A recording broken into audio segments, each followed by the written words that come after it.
Hi, everybody. This is Marlene with Miami Ghost Chronicles Stories of the Supernatural. And I hope you enjoy this new show, whether you're viewing it on the internet or listening to a podcast version of the episode. I do want to thank you for being part of my audience. You can also find links to videos or podcasts on miamighostchronicles.com, as well as where you can submit your story about any eerie experiences you've had, which I would love to hear about. Just go to the Submit Your Story tab. Please subscribe to our channel so that you receive notification of when we release a new show. And find us on Facebook, Twitter, and Instagram. This is where I usually live stream and where I give you a behind the scenes look at locations where new episodes are being filmed at. I also tell you about all the interesting guests that will be appearing soon on Stories of the Supernatural. I hope you enjoy the show, and I think you are all wonderful. Hi, everybody. This is Marlene with Miami Ghost Chronicles Stories of the Supernatural. How is everybody doing this evening? Well, I'm doing absolutely wonderful. And you know why? Because you know what makes Marlene happy is when not only do I have a super interesting guest, but this is a paranormal investigator after my own heart. This is a gentleman who has been involved in this field for many years. Um, and I've mentioned it that sometimes paranormal teams slash investigators, they do this for within 1 or 2 years, they kind of fade away. Their interest is there, but as far as actively going on cases and or being consultants, they just don't do it because uh, and sometimes it's demanding, other times it's boring. But anyway, he's one of these that has done it for years, so of course he's got a wealth of information and expertise, and his name is Joe Cetrone. And now let me tell you a little bit about Joe. He was born in Rhode Island, Providence, Rhode Island, and he's already ahead of the curve because my first question what that is. But he did have a ghostly encounter at a young age, and of course that this set him on a quest for the truth, and then alter his life. And that happens quite often to people who have that experience as a child. And this is how he basically turned on to this passion to investigate the unseen realm. And as a matter of fact, and we're going to ask him about them. He had a very bizarre conversation with his father only days prior to his death. Now, he went on to receive training from Keith Johnson, who was formerly with TAPS, with Sci-Fi Channel's Ghost Hunters, and this is also where he learned as far as the scientific portion of paranormal investigations, which you all know for me is paramount. And then he went on and he founded in 2004 Dark Hauntings Research. He then went on to co-found Rhode Island Demonic Disturbances Investigation Association. He co-hosted Strange Encounters on WCAN Radio, which was dedicated to the supernatural. He was a lead investigator on the Supernatural Response Team, or SRT. And then in 2010, he co-hosted Reflections in the Dark on Firefall Talk Radio. And then, of course, he's appeared on several episodes of Haunted Case File, which airs on Destination America. And he's also the author of an autobiography titled Seduced, a Spiritual Memoir. And in 2017, he released his first novel titled Mystic Winds. So anyway, welcome to the show, Joe. How are you doing today? Well, thank you, and it's good to be here. And I have to tell you, that was a great introduction, and that pretty well set my weekend off nicely. I mean, that was really good, That's all about you, but it's the truth, It's but it's good to be here. I'm glad to be on, and I'm glad that you had me. So hopefully we'll have a good show, and we can just what we talked about, which is this is just a conversation, and of course, and I told you, my even though we kind of have a little bit of a heads up, that it sounds like you did have some type of encounter when you were a kid, when you were young. What happened? So, as you were saying, and a lot of people, when they're involved with the paranormal, usually things will happen to them, and then they'll go into the whole group of investigating and the evidence, and some evolve understanding the paranormal going that way. And then there's the ones like myself that well before paranormal investigations and things like that were something that was prevalent in the United States and Right. throughout the world, there were people that were having, strange encounters. And my encounter happened as a child. I want to say I was 6, 7 years old, Okay. and it's very, very strange. And I know the first thing that people think of all the time is if I say, look, I had a paranormal encounter. It was on Christmas Eve, actually into Christmas Day, and people are like, well, you watched too much Scrooge, or things like that. But it really wasn't. What happened was this. I remember it distinctively, and you being an investigator, you understand it. Mm-hmm. When you have a paranormal encounter as a child, or whenever you have it, it sticks with you for the rest of your Oh, life. yes, You'd absolutely. never Yes. just reach back in your mind as it was just yesterday, and that's what The happened to memory is me. very fresh. Always remains fresh. Absolutely. It's one thing that your mind just takes a snapshot of that event and it holds it to you for the rest of your life. But so I'd have to say I woke up around 4:30, 5, 5:15, right when it was in between darkness and light. That's Mm-hmm. how it happened. And I'm in bed, and where we lived in Providence, we had brother and sister, brother and brother sleeping in one room on 2 twin beds. So I had my sister that was on the twin bed across from me. I can hear her snoring. I'm laying in bed. I'm looking out the window. It's in between that darkness and light, so you've Right. got right around sunrise. And all of a sudden, I felt fear-stricken, as if something was in my room, but it wasn't anything human. And the first thing I did was close my eyes. I closed my eyes, I open it again, and I see this figure standing by my bed. Now, the way I was leaning and sleeping on my side, I could look straight through the covers and see its waist. And it looked like it had a robe, and it was standing there. So I closed my eyes. Now, at that point, as a child, I don't know much prayers. I'm just trying to blurt out whatever I could. And I was like, oh, please, God, make this go away. Please make this go away. I closed my eyes. They opened, and it was still there. And then again, I closed my eyes and saying, God, please make this go away. Our Father who art in heaven. Whatever I can think of as a child, Right. I just blurted it out. And it was like everything lifted and that being left. Wow. And I remember just saying to myself, what just happened? Because I know that it wasn't my parents, because I can hear them in the other room snoring. Mm-hmm. My sister was only, young, 4 years old, and she's snoring, and here I am with this thing that's standing on my bed.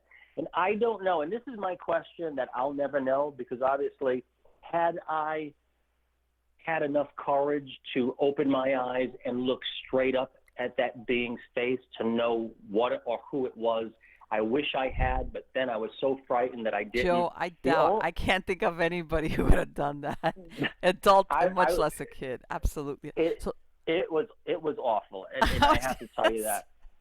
And the only thing I can say is this. I don't know to this day, because it would only be a speculation on my own behalf. Was it the fact that I was praying that made this being go? Or did the being come to give me a message and knew I was afraid and left because it sensed my fear? Those are two things, right? Two questions that I have that I can't answer. Of course, in the Christian community, they would say, definitely your prayer, it expelled whatever was in that house. But then there was always that part of me that said, why was my eyes open to see that? What was ahead of me down the road? And that's my conflict within myself, that I may never know that answer in this lifetime. So let me ask you, was it standing on the bed or next to the bed? Okay, so if you're laying on your bed and you're laying on your side. Right. So you're laying on your side, you're looking straight ahead. Right. Like on your side. So the being was standing on the side of that bed. So it was kind of like how a person would probably walk in and check on their child. That's right, what exactly. it was like, except, right. except I knew it wasn't my parents because they were snoring in the room sleeping, and it was nobody else in the house that was an adult other than my parents. So Mm-hmm. whatever was there, and me to feel that fright, that scariness, I knew even as a child, even though I couldn't put it in words to describe, Yeah.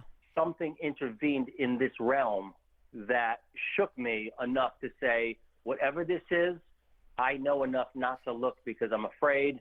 And the only thing I can resort to in my mind at that point to reach for was prayer. Of course. Of course. And I understand what you're saying as far as, but I think we all have that instinct. It's even as a child, like you said, because but we have that presentiment, like I need to pray. Because there's people that have had paranormal experiences, but they're comforting. In other words, they don't have any fear. But it sounds like you were like, with good reason, terrified. Like, I just want this to go away, and much less am I going to look up and take a look at that because forget it. Absolutely. And from that point, my eyes were closed to the supernatural. Not that I didn't believe in the supernatural or I was never linked to the supernatural. I always felt somewhat spiritually linked to that paranormal realm. But Mm-hmm.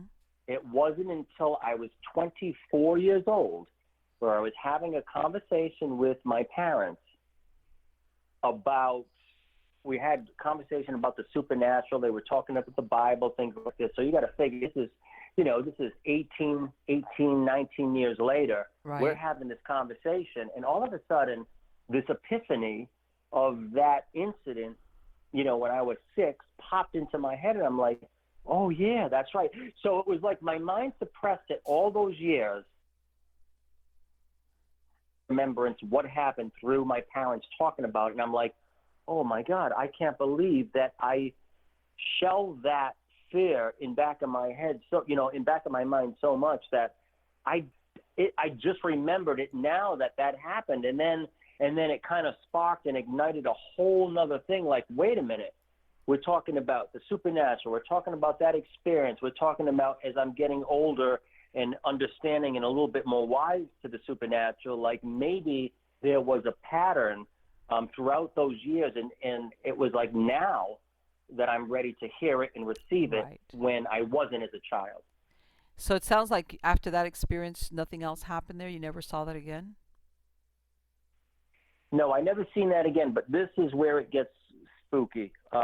So, and we could talk about this. I mentioned it in the book anyway, and it was something that, figured maybe on a legal point of view I wasn't able to talk about it, but now time has evolved and I can talk about it. When we had that conversation with my mom and my dad at the table, they had told me about a friend that they were hanging with right around that time that I had that experience.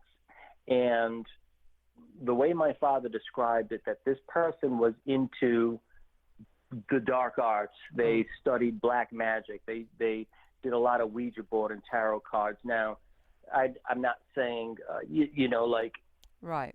I have anything against pagans or Wiccans or anything like that.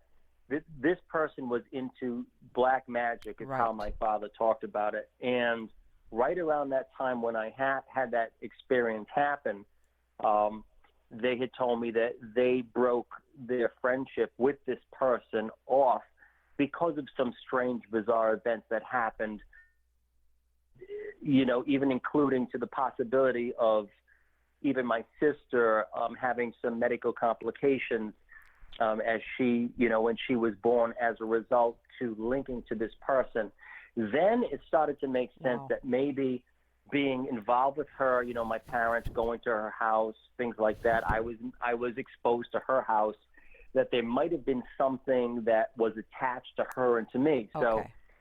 we moved from Providence, and I spent basically from 9, 10 years old all the way up until my 20s living in the suburbs of Warwick, Rhode Island.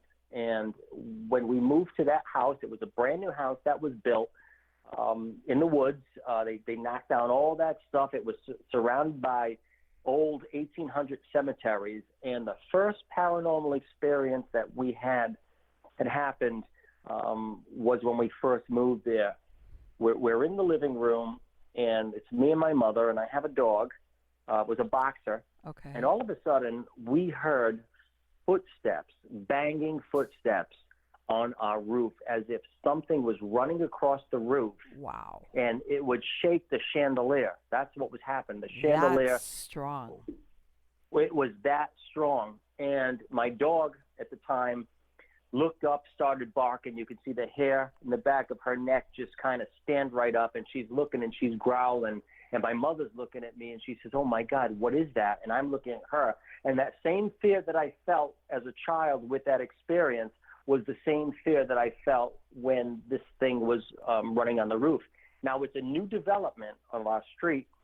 So there's 9, 10 houses that were just newly built in this cul-de-sac surrounded by these woods. It was about a month or two later when we started getting friendly with the neighbor next door that she even heard footsteps on her house of Oh, as if wow. something was running across, shaking the whole house. And that's when we realized that maybe, just possibly, when they did the construction of building those houses around all those Yes. little tiny plots, because they were little plots, the Right. little tiny Uh-huh. 1800 plots that you could trip over, or it can get buried under leaves in the fall Yes. because it's just they're so small. We often wondered, and that's how that ended up happening. And coincidentally, the frightening part about it is everybody on that street, including my father, throughout the years, had something happen to them where they either got sick or they died. So we don't know if there Wow. was electromagnetic frequencies that was going on, and that's how I kind of got into the paranormal aspect. And we can get to that after, but basically, that experience as a child fused into what we were experiencing when we first moved to Warwick. I started realizing that somewhere down the line, something was trying to get my attention as to where I was going to go as a direction in life, maybe as a Right. person. Paranormal, I don't really know that, but that's when it got pretty freaky. Well, and you made a good point earlier. Like when you have that firsthand experience, obviously you weren't investigating. They just you remember everything, and it's like I don't care if anybody ever believes me or not. I know, okay, I've got a sound mind and body that what I experienced was something that I can't explain by normal means. So I think there's like a paradigm shift inside of you, thinking I might not know what's there, but I know there's something beyond, let's say, what our five senses. Because first that experience you had as a kid, and then later on, when you had that conversation, what you described there of, when you hear this running on the roof of the house strong enough that the lamp shakes, that's pretty convincing right there. And and you know what? You're not the first one that describes have had experiences as kids, and then later on, after years have gone by, do they sit down and they either talk to their siblings or their parents, and they fess up and they talk about their own experiences, but they never would talk about it when you were a kid because one, they were afraid of scaring you, and it sounds like that's what happened with you when you had that conversation. Absolutely. I realized that I might have suppressed it because I was so, scared as a child that Yeah. I kind of forgot about that, but still still understood that the supernatural existed. I would always exercise, I would always have things that happened to me that were bizarre, Okay. whether I could finish somebody's sentences when they were talking. It's like I would Okay. hear what they were going to say before they said it. So I would get these little things that would go up. And of course, growing up in my time, as far as, ABC movie of the week, horror movies, some Yeah. of the old B movies, I definitely had an overactive imagination, as a child. But I could decipher and separate the difference between having that Exactly. Exactly. exactly and then But you know what? something supernatural. And Joe, let me tell you something. Compared to the movies, as far as reality, now that nowadays you look at something, whether it's actual or CG or EF, FX, if it's so realistic compared, like what you said. I remember the type of movies you're talking about. These B movies and all this stuff that was like when you look at it now, you go, oh my God, it's so campy. And as a kid, of course, you got scared, but number one, they're not as realistic as they are now. But in the same thing, you always knew this is make believe. This is not real, you know. And Absolutely. it's almost like there was a very big divide. I mean, let's face it.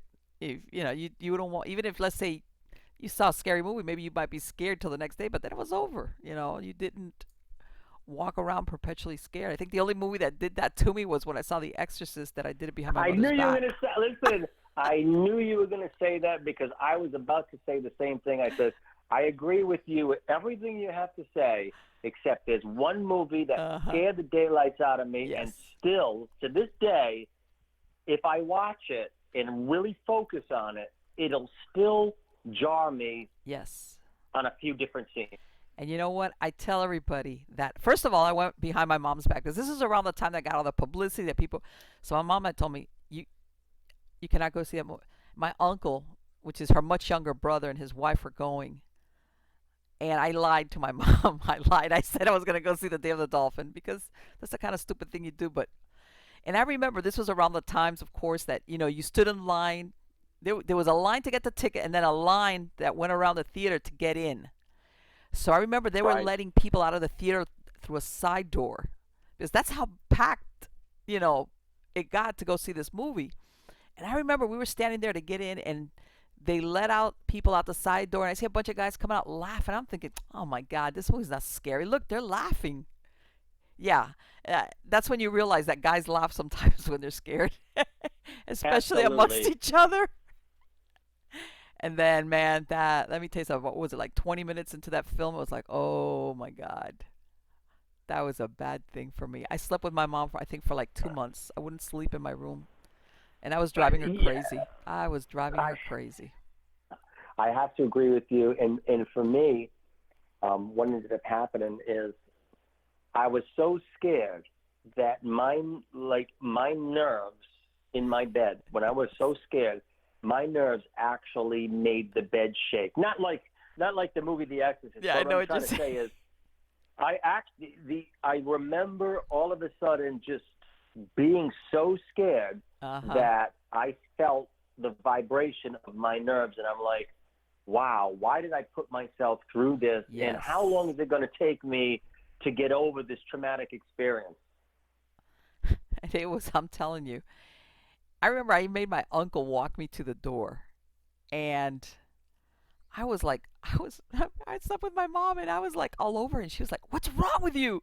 And of course, the next day I had to confess because she was like, I really wigged out, and of course I was young, I was a teenager, and like you said, this movie was pretty like at that age, and even adults are having problems with it.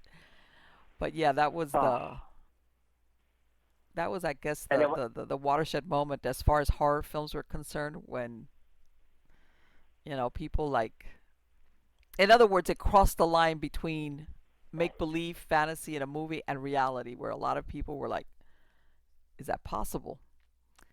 And well, lately, and I want to say, I'm sure you've seen it, that two versions. One, you get, I think, a little bit more overuse of the word demon and in possession than you would have before. Okay, it's become like the shock, um, like a shock thing. And but then at the same time, you hear from the Catholic Church that they've had an uptick in cases of possession or people, wanting an exorcism. Even though they say, well, sometimes people, there is in reality no type of demonic infestation. It's just strictly, unfortunately, mental illness or, you know, something else. So, I mean, and have you run across that with the work that you do, Joe, as far as the type of investigations you run across? well, that's a great question, and I can say this, and everything I base, and the one thing I've learned as I've gotten older, everybody's, you know, in the paranormal, there's a lot of people in the paranormal world who claim to be experts, and experts to the point of saying, well, I know what this is, and I know what this is. I don't think anybody Yeah. knows everything No. of exactly what it is. I think we can speculate, we can No. we can draw conclusions on based on how many times something happens, but at the end of the day, we're never going to really know. And Of I can course not. tell you this, in all my investigations, with the exception of doing the Sally House back in 2007, which I did see things in there that leaned more on the demonic, we'll even say, quote unquote, the demonic end of things. Okay. Um, most of my experiences in the paranormal has always been strictly the paranormal, meaning getting orbs. Back in Right. the day when you started off as an investigator, if you got an orb, everybody was excited because you'd be Sure. like, I got an orb, I got an orb. And Mm-hmm. and not all the time that these orbs are paranormal. A lot of them is just, whether it's rain, it's Right. dust, it's a bug, it's electrical. I mean, there's so many things. But what was happening with me and the group that I worked with, when we would go to these houses, we would capture orbs with distinct faces inside them. I mean, Yes. to the point, I Yes.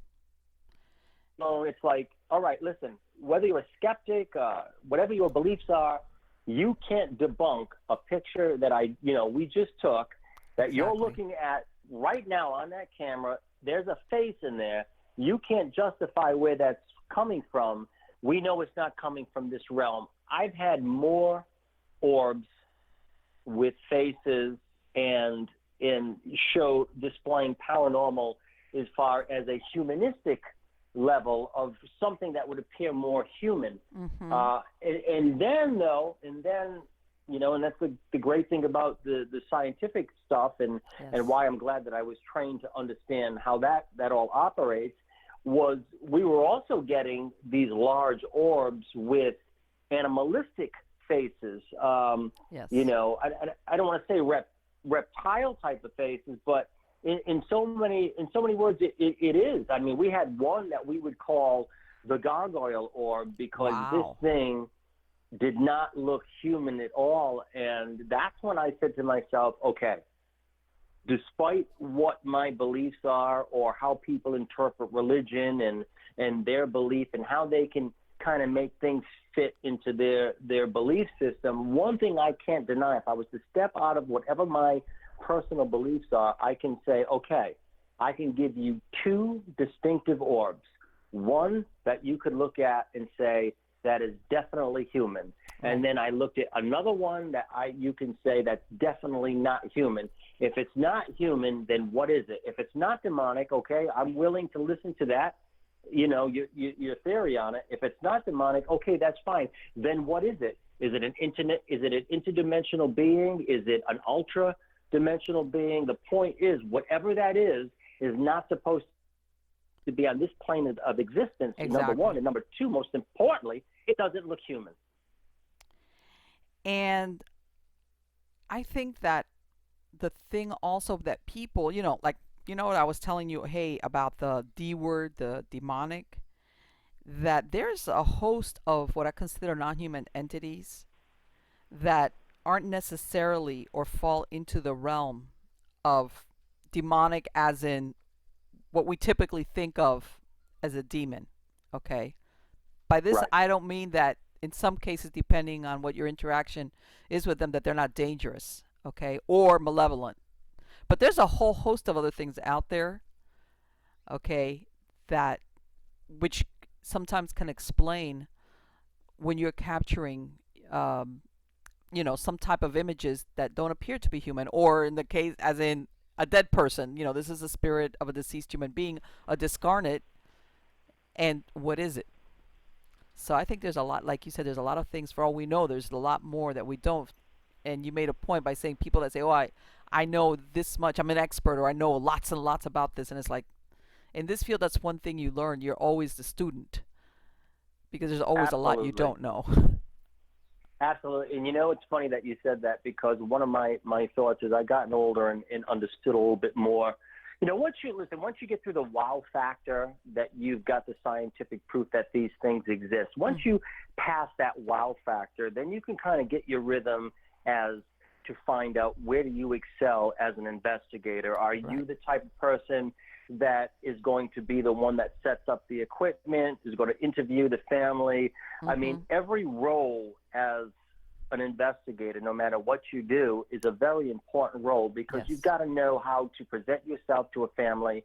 You have to know how to set up the stuff, how to talk to them, how to diffuse any fear that they have. That is an art in itself. And, Yes. and, and then you have the ones that can go into a house, take pictures, really good, photographers that they know how to set the cameras up, how to angle everything. So Mhm. if something paranormal happens, they're going to get it.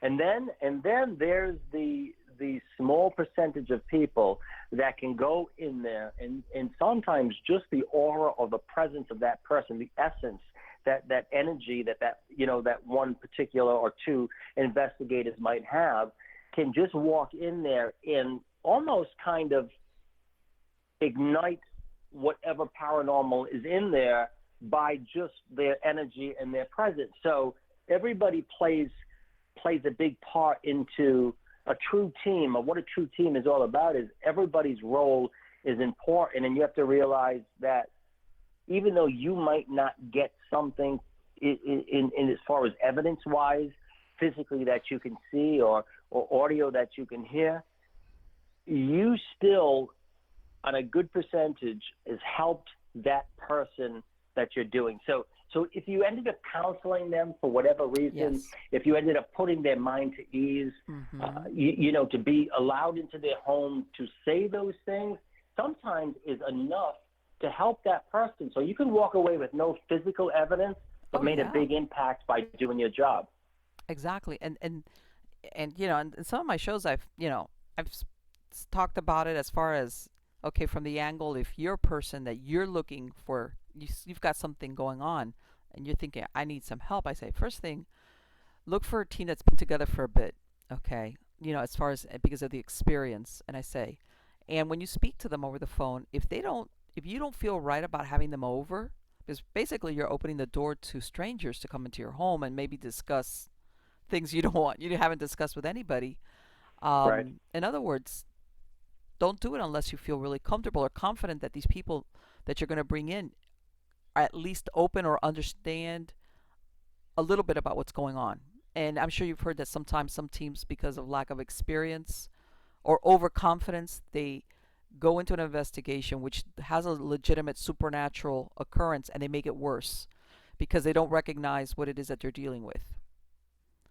And Yeah, that perfect. You're right. uh, I mean, besides the aspect of, yeah, you're allowing strangers into your home and you're hoping they're going to be professional and know what they're doing. And like you said, sometimes people get carried away with a hype, and it's not always doesn't always work out. Sometimes things when you go to an investigation are not really that obvious. They're not. Or and I've because everybody I always get questions like, oh well, how about when you get people that are either mental illness or they're crazy? I said, you know what? Yes, you run across people like that. Some is really obvious. And I said, but that doesn't preclude that there might be legitimately something supernatural in there. As a matter of fact, that might be the actual catalyst for what's going on with in that home. Perfect. And then Absolutely. you got to figure out how you're going to handle this. As in, okay, how much of this is that maybe your grip on reality is not good, or you might be paranoid, and part of it is really being accelerated because you're actually witnessing stuff that you can't understand. And of course your fear, and I mean that I could go into that as far as how unfortunately there is a propensity for things like that to follow people around, um, from house to house. So it's it like you said, it's really important, especially the person that makes that first contact with either the family or the person, as to for them to either understand exactly what's going on with the family, besides what they're actually telling you that's going on, the dynamics, and of course the impression that they get about the team. And by this I mean people that really truly legitimately want help. Okay, and I don't know if you've run across, sometimes people are too excited. It's like, I've got a ghost, and it's like, how do you know? It's like, and then it's either you have to tell them they don't, or it's that they're not really concerned. They're not really scared. They just want somebody to go there and identify who's there. And it's like, you know, sometimes I don't want to say, but sometimes things can be more sinister than they appear. And you're all like, oh, good, a ghost, and it's like, don't be so quick to think that this is a wonderful thing. Sometimes it's not, and it takes sometimes years for it to get dark. But sometimes, eventually, that's exactly what happens. Absolutely. And one of the things you said is very powerful.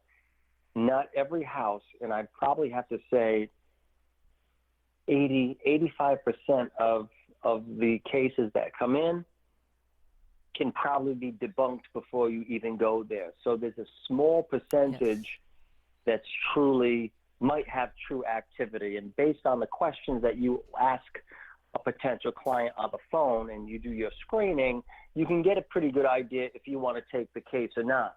The problem is you've got the psychological aspect of Yes. everything. There are people that watch these shows, they're up all night, Oh yeah. they don't really have anything going. Unfortunately, there's attention seekers out there. They want to believe that their Yes. house is haunted. There's something in there.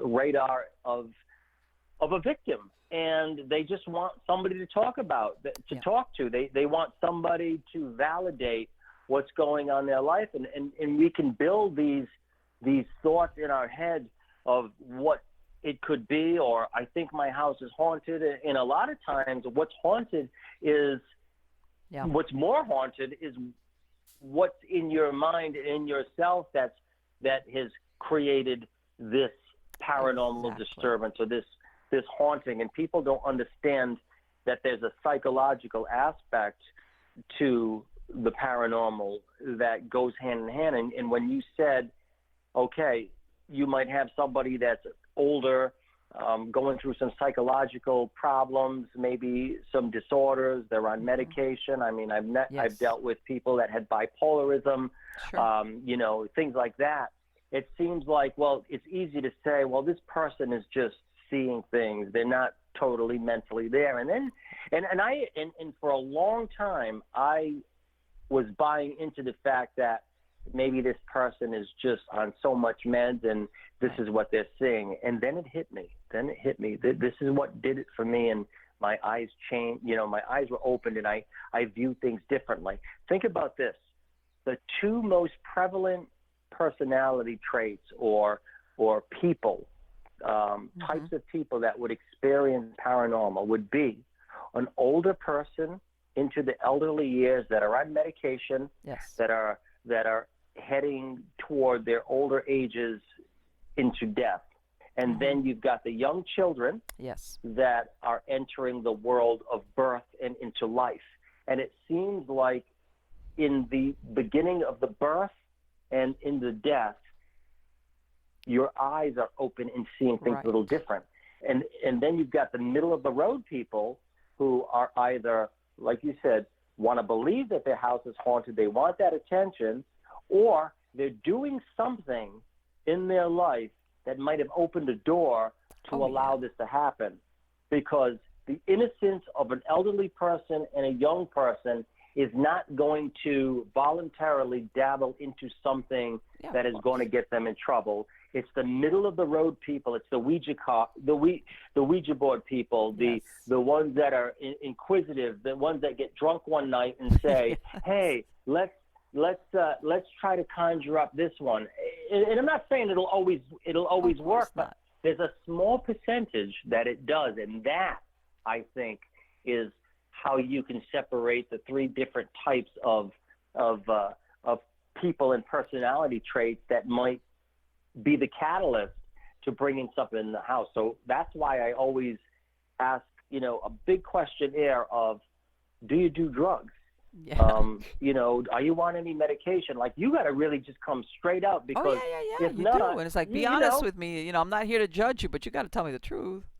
you got to tell me what you're doing so I can decide if this is a case that I can take. And if it's out of my realm and I think it's more psychological than paranormal, then I might know somebody that could help you more on an internal level Right. than I could do. And that's how we network in the paranormal community, is to say, hey, look, that's not my forte, Hmm. but I might know somebody that is. So be honest with me so I can direct you to the right person, the right Exactly. chain of command.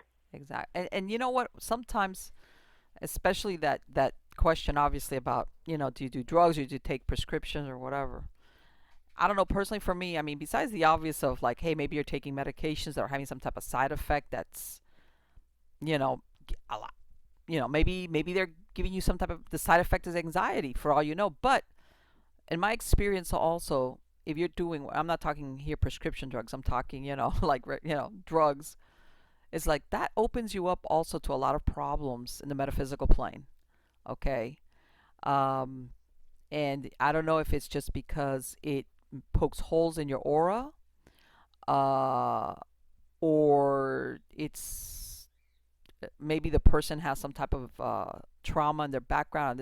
But it's just like, to me, it's usually a sign like, okay, I'm not here to judge you. Like, in other words, I'm not the morality police, but as far as an investigator, that's telling me that there's a chance that you've left yourself exposed spiritually to either an attachment or something.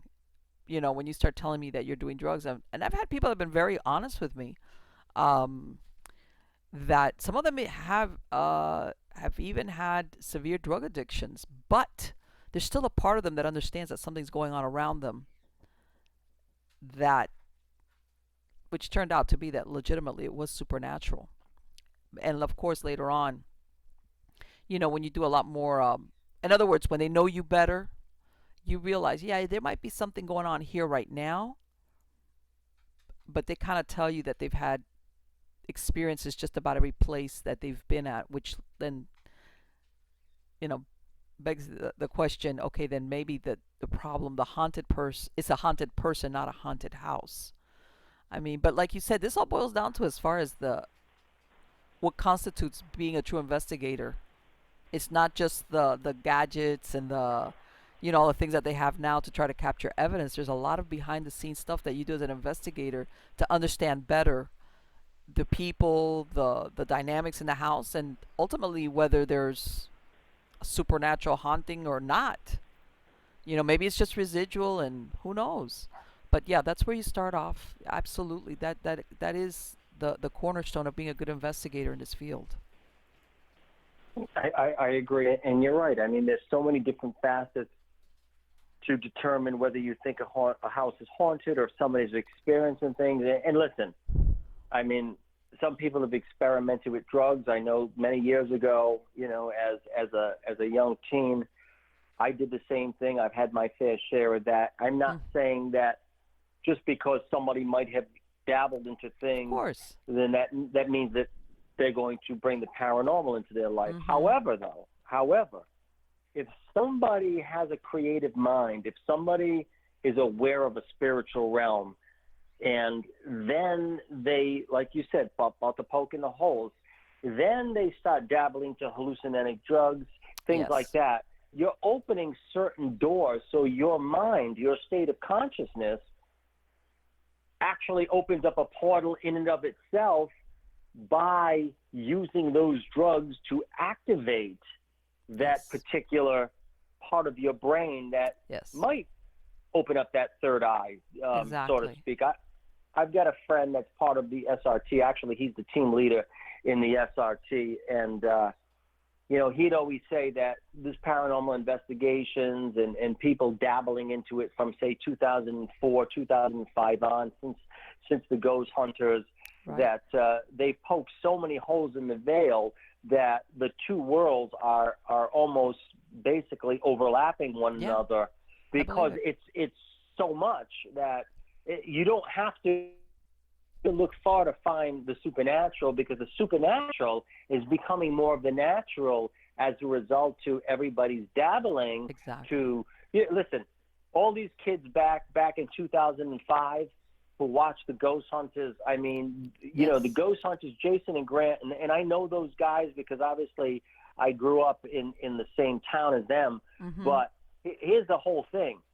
You watch that show, especially season 1, where you've got two skeptics that are going into a house using EMF detectors. They want to believe, they want to find something, Right. and they never really always found something.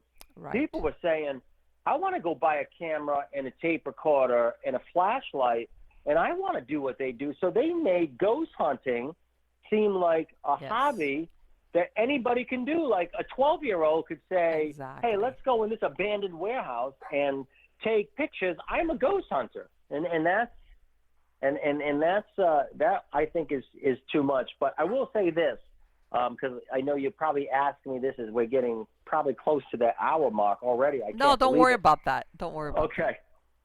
So the other aspect is how I got involved with that supernatural, and I'm going to say this: I knew about my experience that I had when I was a child, and then as I got into my teens and we moved to Warwick, I realized that there were cemeteries and plots and houses that were built around that.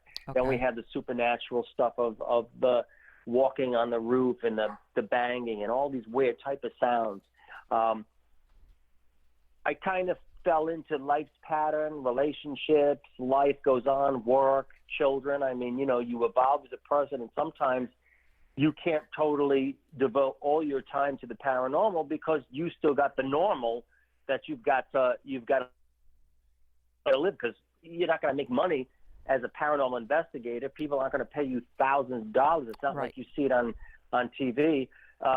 So is a very, very strange thing that happened to me in 2005, and this is what ignited everything and kind of put me on the acceleration, the fast track in the paranormal. Okay. I had a bizarre conversation, so I'll never forget it.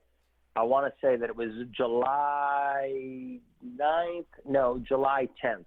So July 10th, it was a Sunday. I'm sitting on the porch. My father's there, and he asks me this question. He says, let me ask you, because he knew I was a spiritual person. I read the Bible. I did so many different things, as far as trying to always be that spiritual person to do the right things.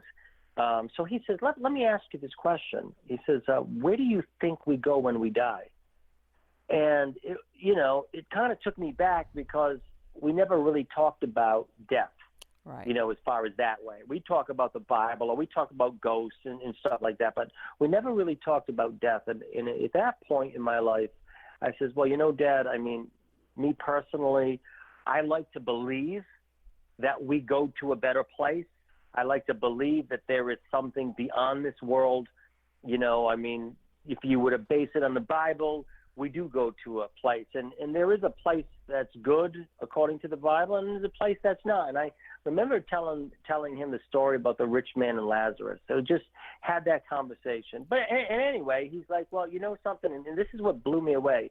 He says, God has been good to me throughout my life. And he said, when he's ready to take me, he'll take me. Now, that was Sunday, July 10th. That was the last time on July 12th at 5 o'clock, I get a phone call. It's from my mother. As a matter of fact, I had 5 missed calls and 2 voicemails. I had my little Nokia phone. I'll never forget it. Yes, I remember the And Nokias. the little Nokias. Cause Yes, I before do. smartphones, you had those small little Yes. Nokias, and I remember listening to the message, and my mother says, Joey, she says, you got to give me a call. I think your dad has taken a heart attack. And I went home, and midway through the ride home, I get this sense that he's already passed.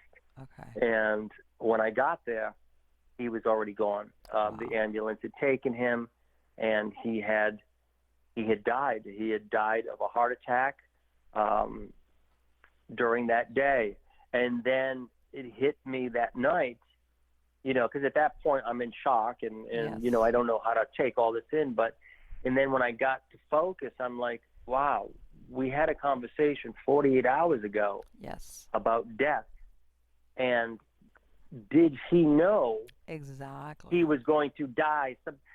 In his subconscious, even though his rationality, his rational mind might not have known that, somewhere in his spirit, his essence, that person that he was in that body might have known something, and it was almost kind of like a self foretelling prophecy without really knowing. And we had the funeral, and we had the wake, then we had the funeral. And the day of the funeral, we're all sitting in the living room, and he has a clock. We had a clock and it was one of those wind-up clocks door handle, and you set the time and you do all that Yes. stuff. That was one of his favorite clocks. So we're sitting there, and all of a sudden, the handle where the door of that clock, which you kind of have to pull it. It's not easy to do it. It's kind of like a little click pull, opened up by itself and closed. And one of the girls that were there started crying. That clock door just opened, Wow. and that was obviously it was his favorite clock. And then that's when I says, wait a minute, Yes. there's something to this whole thing. So I reached out to Taps. I let them know what was going on. I let them know what was happening with my father and the clock. And about that next day, the case manager got in touch with me and said, hey, Joe, I just want to let you know you're in the area. You're not too far from us. We're going to send somebody to come down there and see if we can validate anything. And they sent Keith Johnson, ended up coming Okay. with his wife, Sandra. They came over to the house, and I kind of explained to him everything that was going on. They took pictures. They ran the audio recordings. They did all those things. And then, of course, he took all that information. And, of course, I'm taking everything in. I'm like, okay, so they're setting up the cameras. They're doing this. They got one person that's asking them questions. They got another one that's doing EVP session. There's another one with, a little Canon camera taking pictures and doing all those things. And I'm like, okay, so this is how it goes. All right, that's fine. So I respected what they had to say. They went home, and they ended up doing an evidence review. And they came back the next week or a week and a half later and said, listen, this is what we have. It sounds like a person that's breathing heavy into the tape recorder. Wow. And we've got an orb in your backyard, a big, white, bright, glowing orb that is about 10 feet from your back porch. So he showed me the evidence. He explained it all. And, of course, at that point, I'm fascinated Right. by everything that they're doing because I believed in the supernatural on a faith base. I believed in the supernatural by the experience that I had, Sure. but I could never link the two together as far as what they, how do they intertwine together? And then Keith says, so listen, I'd like to have you join our group for a little while.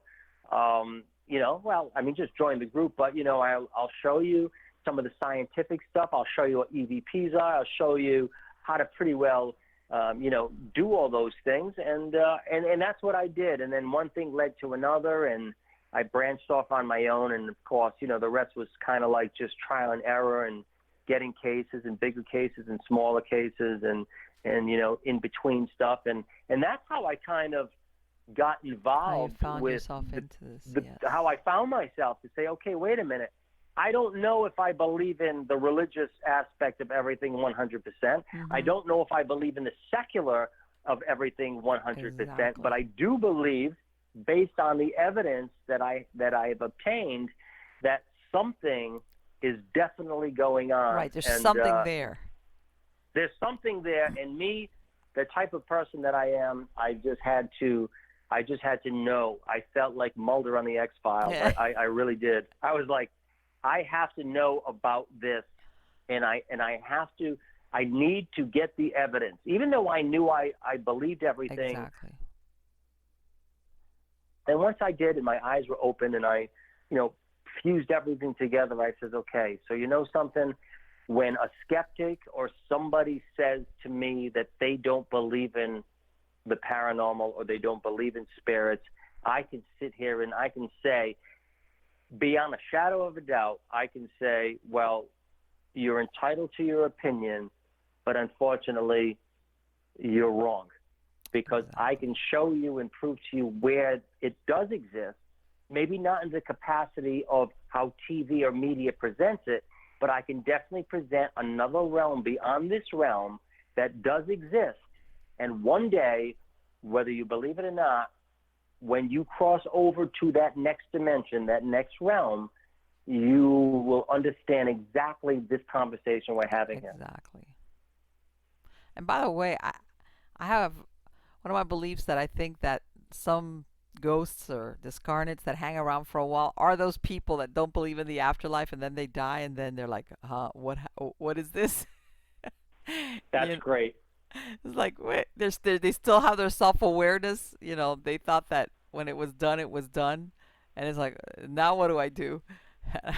I think it takes them a little bit, and they hopefully they move on. But yeah, I think there's some ghosts that are those very people that not that they really truly believe that when you died that was it, that was the end of it, as far as your self awareness, who you are, etc. Uh, and then it's like, no, that's not it. And then you have, the ones that are scared because they think of all the things they've done wrong, and if they have any type of religious, even if they were something that they heard when they were kids, they're afraid of being judged and the consequences, so they hang out. But and you know what?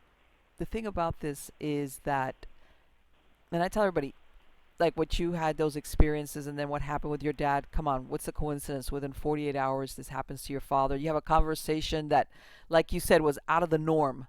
Okay, as to the content, and like I tell everybody, as an investigator, or even not as an investigator, as any person that you want to believe, but at the same time you want to believe, but because you've witnessed something, you don't.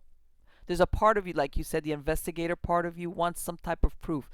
And sometimes you do have those experiences. You can't quantify it. I can't produce a photograph. I can't produce a recording or anything.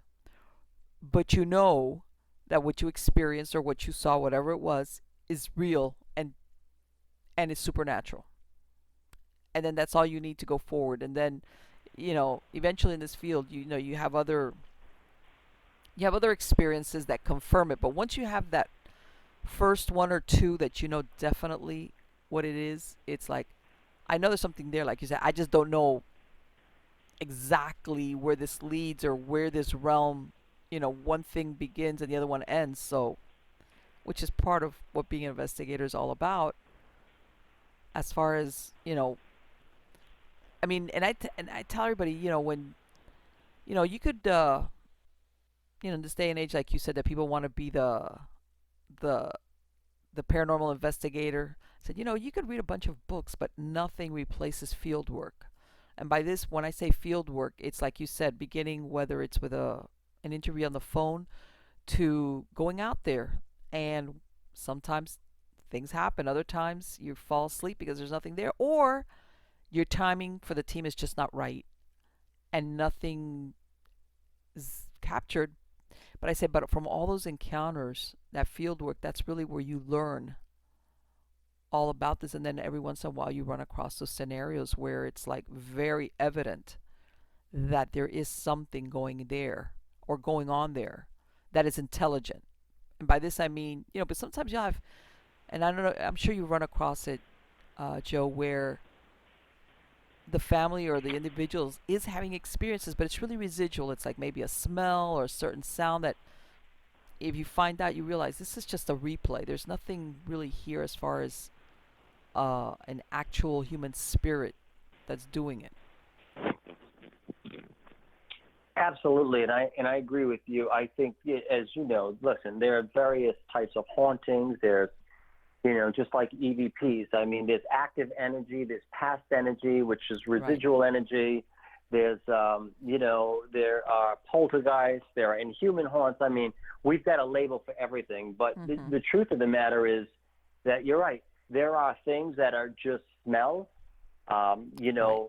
perfumes, cigars, cologne, something that gives you that remembrance of, hey, listen, there's something here, but not really actively here, just kind of a leftover residual, an imprint that will Right. probably forever be embedded in this home, especially if the person has died in there. And then there's the active energy that you might have a loved one that passed on that love to smoke cigars, and Right. maybe you smelled that cigar, maybe, and here's the other thing too, and I'm got to remember to say this too. It's a theory of mine. I don't know this 100%, But you know how people will say that could sometimes flow through into not only a smell or a sense, but even through coming through into music. Yes. You might be thinking about somebody that who has passed, and they've been on your mind, and all of a sudden you turn on the radio, and you're just Yes. driving, and this song comes on that links you to that person. And even though they can come to you sometimes in dreams and in visions and things like that, I think that somehow, because if they can manipulate the energy with the electromagnetic frequencies, I'm not saying that they're miraculously making this song play, but I think there is a possibility to manipulate the bits and the airwaves, that at that right time, at that split moment of time when you needed to know that somebody was okay, that a song could just pop on out of nowhere that was maybe a song that person liked, or something that makes you remember a past memory of that person. And you wonder, and you say, with all the million songs that are out there and all the things that everybody does simultaneously 24/7, it was like the universe looked down at me in that car at that one particular time and said, here's that song, this is what you need. And you receive it, and you hold on to that song, and you're like, wow. Those little subtle things to me are just as supernatural as getting an orb or an EVP. Absolutely. And what they call synchronicity. I mean, a lot of people want to dismiss these things, and they call it coincidence, because I think it's like, I don't know, I usually think of those people as wanting the world to be a little bit safer, like, okay, that thing of where there's something out there, maybe manipulating that. I hear, like you said, that example, I hear this song at this time, at this moment, for whatever. For them, it's just too much of a loose end, so they don't want that. They want the assurity. So of course it's like, oh, that was just a coincidence. But like you said, there's sometimes when things happen, you see things, you hear things, you meet people, you get a phone call that you're like, this is just not a coincidence. It's not. It isn't. No, and if you can pay attention to those little signs, like when you think about somebody you haven't talked to in a long time, do you find it coincidence that out of nowhere that person calls you? Of course not. I mean, it's just, okay, so, and that's what I want to say to some of the skeptics, which I respect skeptics, because we need skeptics to keep us on our game. I do think that they have a purpose, and then maybe one day they'll get that epiphany.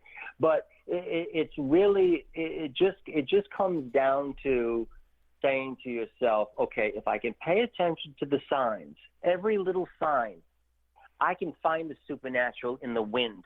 I can find the supernatural in a thought, in a song, in a still frame in my mind.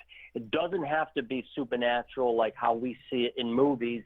It can be so subtle, but just enough to make an impact to say, okay, I'm on the right track. I'm going to continue doing what I think, because life goes on. But I will say this, in my final thoughts on this whole thing, is with all the years that I've been linked to the supernatural, from a child and evolving and going through heartache and death and investigations and evidence and everything that we can go in between, the media, the television shows, whatever you want to capitalize on, in what we can see in this physical realm dealing with the supernatural. I think there's a lot of good that's come out of it. I think people's eyes have opened up.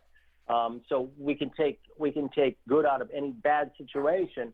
But one thing I will say, as I'm older now, I find myself easing back on the supernatural, not because I don't believe it or respect it, because obviously we know that I do.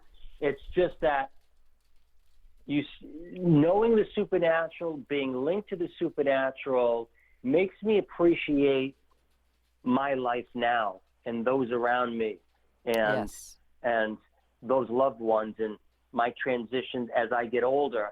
Because as much as we know that death is a transition, it's not the end. Mm-hmm. What we have here on this world, Earth, is just is special. Meaning, Exactly. you've got to look at this. We observe the supernatural, and obviously, they observe us. And as much Yes. as we want to know what's on that other side, and we're always going to have that longing to do that, I never really stopped to think that once those are on the other side, do they long to come back here and know that they can't? So I have to say that I need to appreciate life Mm-hmm. and the people that are around me in this physical realm, because there will come a time where they won't be there and I won't be there. And I think that's what it's all about. So I think the maturity as an investigator, or should I say somebody who acknowledges that the supernatural does exist, Right. I think eventually will learn to appreciate their life here more, knowing the importance of what the supernatural will bring to us when we leave this realm and go into that realm. So this realm becomes just as much as a big play. If it's not forgiveness, if it's not whatever we need to do in our life while we're here, I think that we should have that same longing to accomplish those things here as we have that longing to accomplish things on a paranormal basis. Sure. To educate people, we need to educate ourselves a little bit more of what's in front of us, and how life here um, takes on its own. Life itself becomes an entity as death becomes an entity. And you know what, Joe, you make, and I'm glad because, like you said, once you're involved in this for a few years, that, because of course, of like, the people look at the shows or whatever, and they don't realize, like, when you do this, I tell everybody, I think a lot of people don't realize how closely the spiritual world is enmeshed with our reality. That being said, the reason, okay, that whenever people are usually in the presence of something supernatural, whether they see it or not, some people hear it, feel it, see it, whatever, that you get that dread feeling is because, in a way, they're intruding into a place where they don't belong. Because this is the place for living people, people with bodies, okay? And like I tell everybody, if you have a loved one, what you want is for them to move on. And yeah, they could come back and visit you, for example, on an anniversary or something, or like you said, you smell a certain perfume, or they smoke cigars, something, and this is their way of letting you know, hey, you know what, I'm okay, and I've stopped by, but they don't hang out there. And unfortunately, the kind of entities, the kind of discarnates that hang out on this in between, which are the ones that are trapped, like you said, these are the ones that sometimes either they're confused, they don't know they're dead, or more than sometimes they don't want to be dead. In other words, they still want the experience of having a body, and or they're stuck. And I think that what you said is there comes a point where you try to pull back a little bit from this work, or give yourself sabbaticals in between the cases, especially if, depending also on the type of cases you've run across. Because I think that there's a danger that if you let this intrude too much into your regular life and, of course, your family, it can have a negative effect. It can.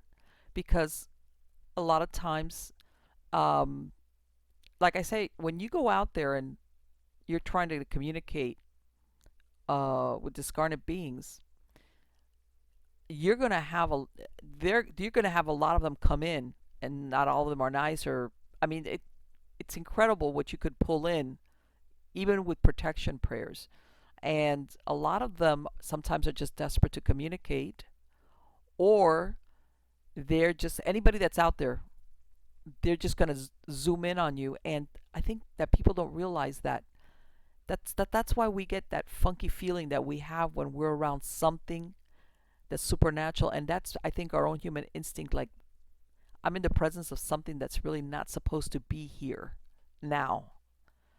And a lot of people have that same effect. You know how certain places they get that reputation of being haunted, and it's because of that. Because I think when you're alive, as in you're incarnated in a body, there's something that, and if you, I mean, if you look at even ancient history, in some cases, yeah, you had ancestor worship, and of course, these were spirits that usually, of course, of the family.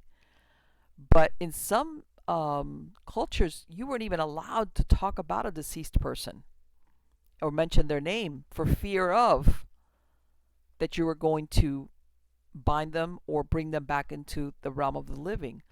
And it's very exciting and very interesting. And as an investigator, there's a lot of rewards, especially when you can help somebody or a family. But at the same time, you always need to have a really, really strong boundary between your life and doing this type of work. And I think sometimes people that look at these shows don't really understand that. Absolutely. And you know how I sum it up? I use the ocean scene.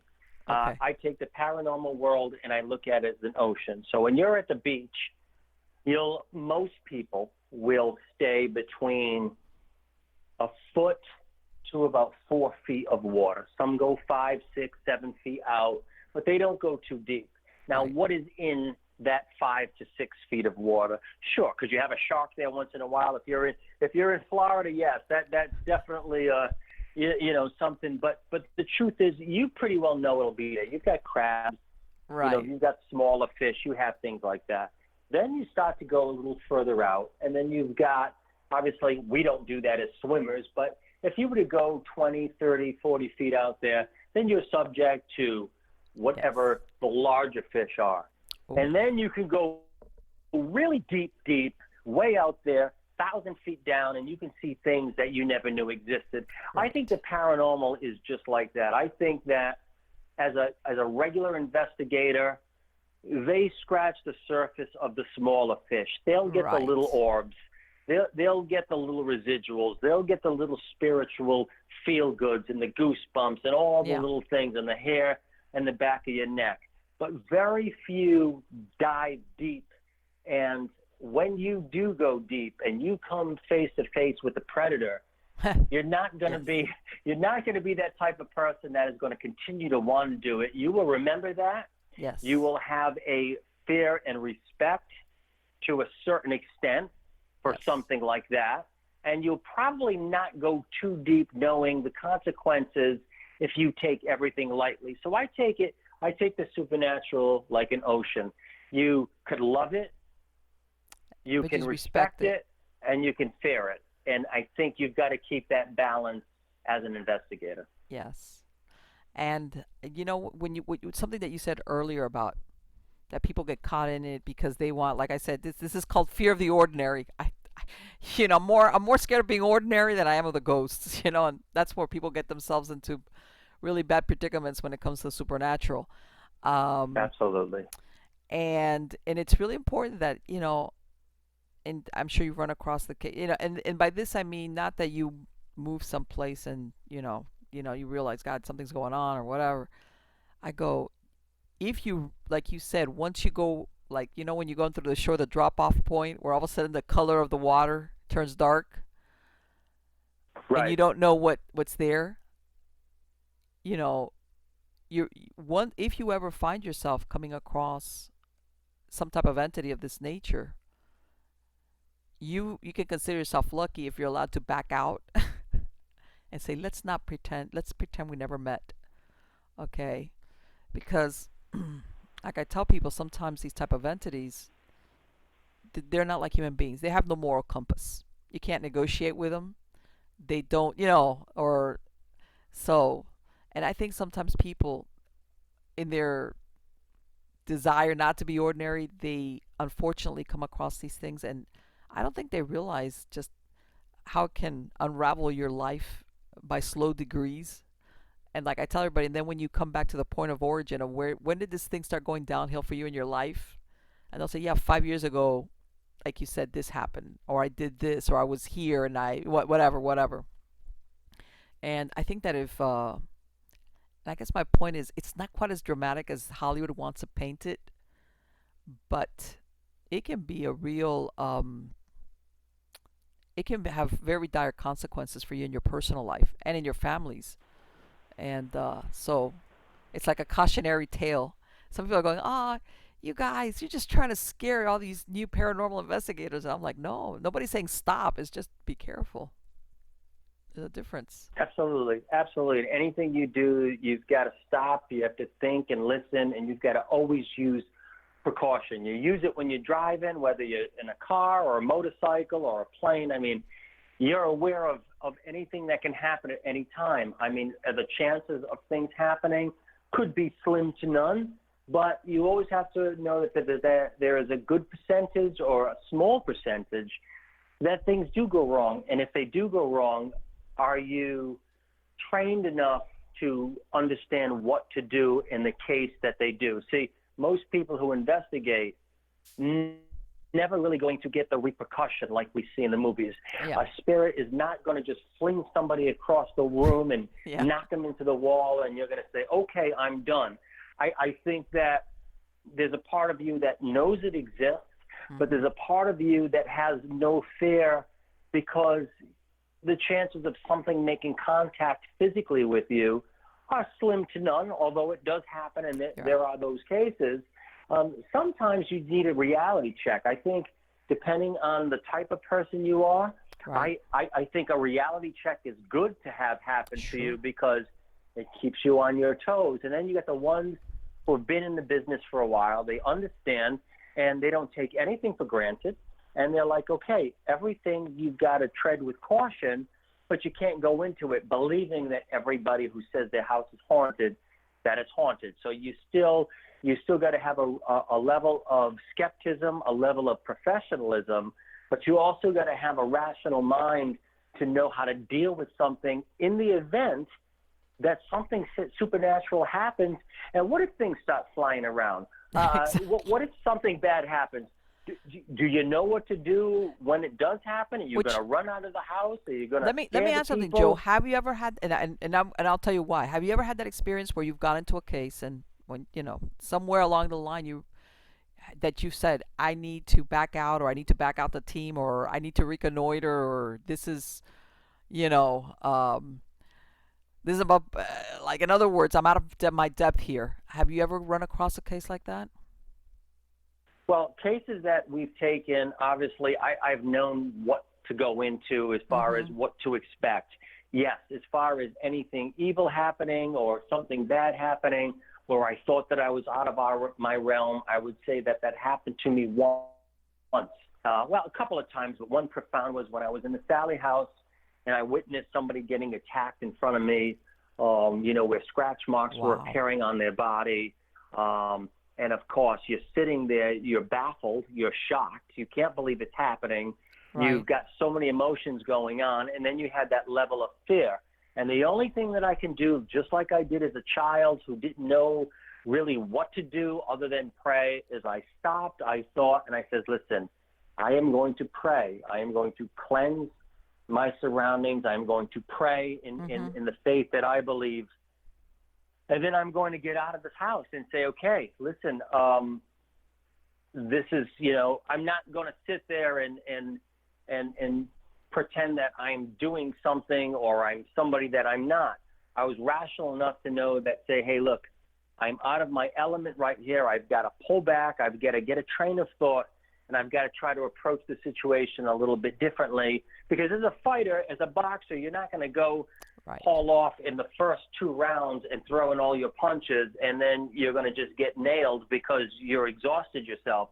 You've got to have a balance. So, yeah, I've been in situations where I could say, okay, I realize that whatever could be in here is much bigger than I am. Right. I'm smart enough to know that I've got to pray, I've got to cleanse, I got to do whatever I do, and then I've got to go because I know that me staying here might not really be good for myself or, most importantly, my client. Well, no, and the reason why I ask you, because in other shows I've always said, you know what, the sign of a experienced team or team leader is there's no shame in retreat or to reconnoiter, especially if you run across exactly what you described. As in, I don't know exactly what it is, but I know that I'm out of my depth, or I know that this is in because some, and I say this because sometimes you see, you know, examples of provocation. I'm like, that's not really a good idea. And there's no shame. As a matter of fact, you're more professional if once you come across that, for yourself and your team as well as for the people that live there. And real quick, let me ask something. In the Sally house, what do you think is going on there? Do they have a portal? Did you get any sense of what's going on there? Great question. So I did the Sally House in 2007. I returned to the Sally House last year.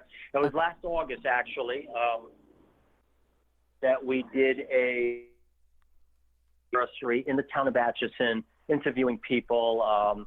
We went into the Sally House and in the surrounding people, and it was mostly just to talk about people and to talk about Atchison itself, to reunite with Deborah and Tony Pickman, the former residents of that house, and that's what we were really set to do. But I would say, based on my experience there and knowing the house, I don't believe it's the house itself. I believe that Atchison and that area does sit on a portal, and I had somebody that explained it to me best when I first went there in 2007. They said, picture the Sally House where it's placed. Picture Atchison and all the surrounding houses that are haunted, that do have activity happening.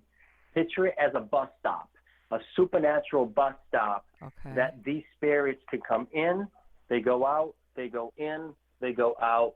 You never know what's going to pull up on the bus stop, what's going to want to ride, what's going to hitch a ride. And so, yes, to answer your question, I believe Atchison is one big giant portal for the supernatural. And it just happened to be right smack dab in the middle where the Sally House is. That is where a lot of the activity happens to be. So that's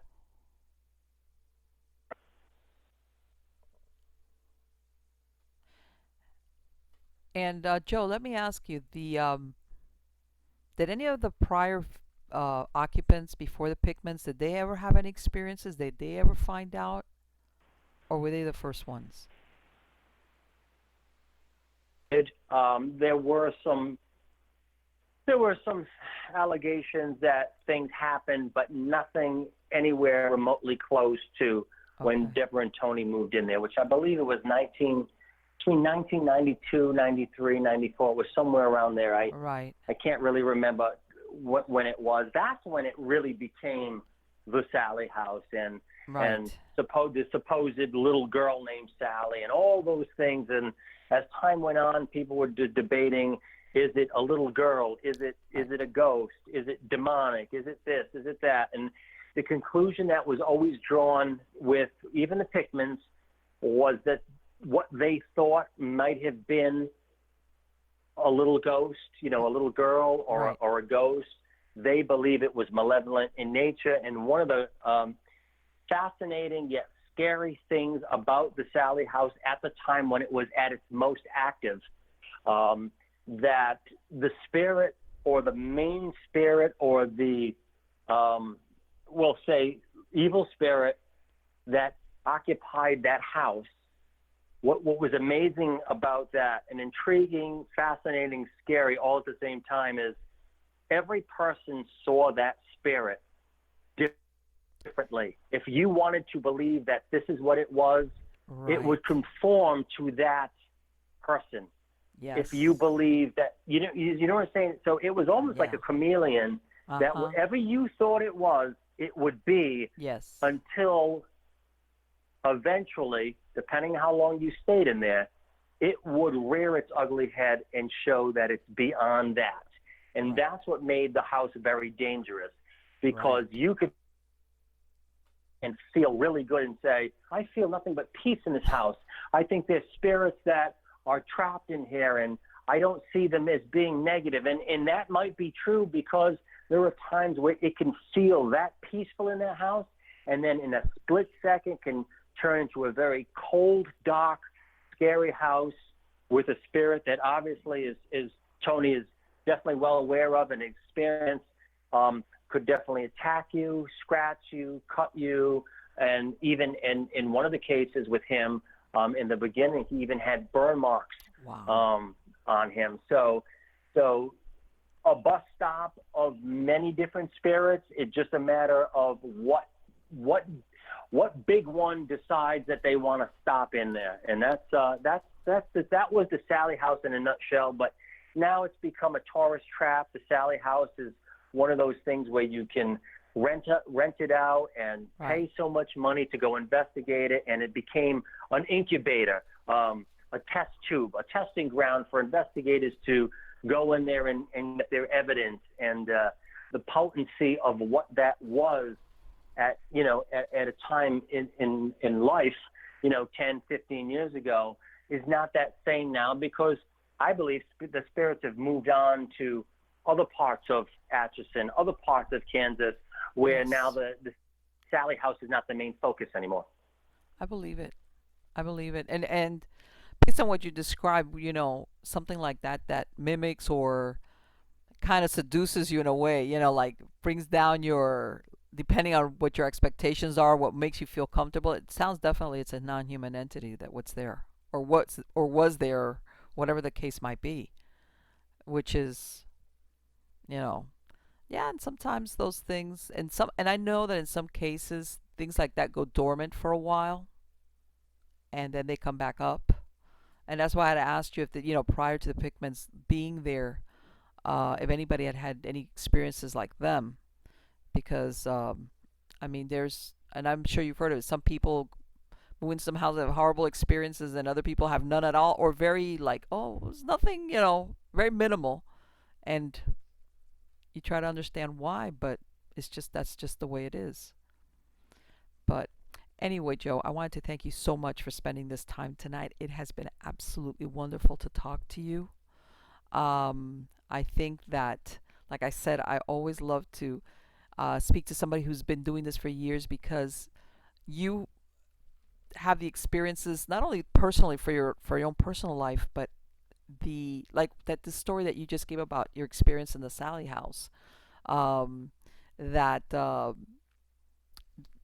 then I'm going to give you a perfect example. Usually, the Sally House, it's connected with the Pickmans and their experiences when they were living there. That they were a young couple and what happened to him because he looked like he was a target person. But this story that you just described of when you were there, okay, that you witnessed something, and I'm pretty sure that having the experience you had under your belt, for you to be like, I may imagine, maybe do a double take, it must have been something significant. And and your observation that this thing tailors its appearance to maybe whatever will make you feel more comfortable, or somehow help it to engage with you. Those things, you only find out those things when you have conversations with people like yourself. Absolutely, and I do believe that. And I think and you know what? In closing, I'll say the same thing. If you take the template, a Sally House as the template, Right. and you were to say, okay, listen, if somebody sees a spirit a certain way or experiences things, could an entity conform to the familiarity of what it wants you to see based on what you want to see? Absolutely. And I think that if we can take that information and say, okay, maybe not every house that we investigate is a Sally House, but keep it in the back of your mind that if that was the case, Right. and spirits were free to roam and do whatever they did, not just exclusive to bigger places like the Sally House and the Lizzie Borden House and all these other big places that we know. Right. But if we can say to ourselves that maybe if we can take our own advice and look at every house to say, hey, wait a minute, things might not always be as they seem. Sure. Maybe we need to do a little background on the house. Maybe we need Yes. to travel back to what that land was prior to that. If there was bloodshed on that, if there was, Exactly. who were they from Native American, Indians? Is it from the Civil War? Let's do a little Yes. research, because just because we believe or somebody sees something that they think is, hey, my house is haunted, but this person doesn't really bother me, so I can coexist with it. Okay, maybe that's true, but let's find out really what it is, because it could still be that type of entity that could familiarize itself to deceive you into believing it's something that it's not. And this is the thing, and I'm glad you make up, you point out that differentiation, because you can go into a house, which we're going to say it's haunted by regular dead people, what I call regular dead people. Whether they're stuck in a loop, they don't know what they're dead, was their house, blah, blah, blah. And it's scary, but they're not malevolent, in other words. And whatever the experience might be, maybe depending on the sensitivity of the people that are there, who knows. But that's different from having an experience where the entity or entities are manipulating reality in order to manipulate the live people. That is scary, because that has that's not somebody that's, let's say, going through the motions of what they did when they were alive. We're showing this, to me, is like an intelligence. And why would an entity want to manipulate the living in that, unless there was, some dark objective in mind? When you're talking manipulation, to me, that only goes in one direction. And I think that that's the differentiation sometimes, that, like you said, that if you really look a little bit further, or what's obvious, because I'm sure you've heard, well, people, this person died, and I was thinking, you know what, maybe not now, but once upon a time it was very normal that people died in their homes. It's not like now that people, get sick and they go to the hospital. Or a lot of people would end up dying in their homes, and that doesn't mean that they were going to end up haunting it, or they had the funerals in the, in the downstairs of the house, or whatever. um, Especially in these older homes. But like you said, sometimes when you investigate as to maybe what happened on that land, that sometimes is like where that's where the real culprit is, as far as any type of activity. Absolutely. And I'm going to say this to your listeners out there. There's one more little thing that I have to throw this in, because Go ahead. it was scary to me.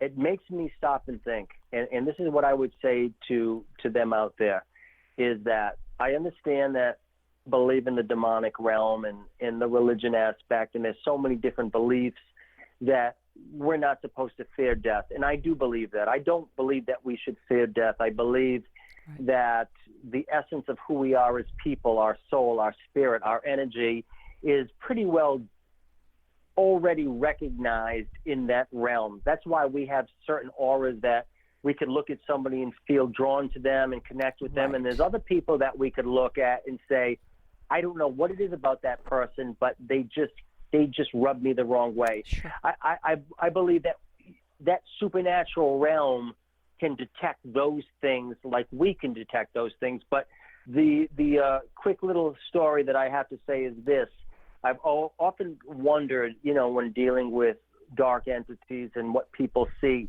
I have different allegations of doctors that would talk about certain things of people that would die and pass on. And there was one in particular that talked about a patient that was dying. I believe it was cancer. It was a disease. Okay. They were on death's door. They didn't have much time left. The last minute of this person's life in hospice really made an impact on the physicians that were there. Okay. And the allegation was this: person, just before they died, looked up, face frightening, scared, as if it saw something coming after them. And the last words of this person before they died was, "Oh my God, they have no eyes." Oh God. And then that person died. So Oh my. I took that as, do we know everything that's happening 100%? No, we don't, because we're not dead. We're not in that realm to see those Of things. Do course. I want people to be scared to say, oh my God, I don't want to die because I don't want to see those beings? Of Right. course not. That's not what it is. But what the lesson that I took out of that whole thing was, maybe in this realm, and like I was telling you, when you come to a certain part in your life, family, your loved ones, your husband, your wife, your children, those around you that are immediate to you, Yes. to acknowledge that, to connect with them, to appreciate what you have while you have it on this earth, and that aura and that energy that you project to those who around you, that comforting feeling that they might have with you or vice versa, I believe that can be carried and detected and seen in the Yes. unseen realm.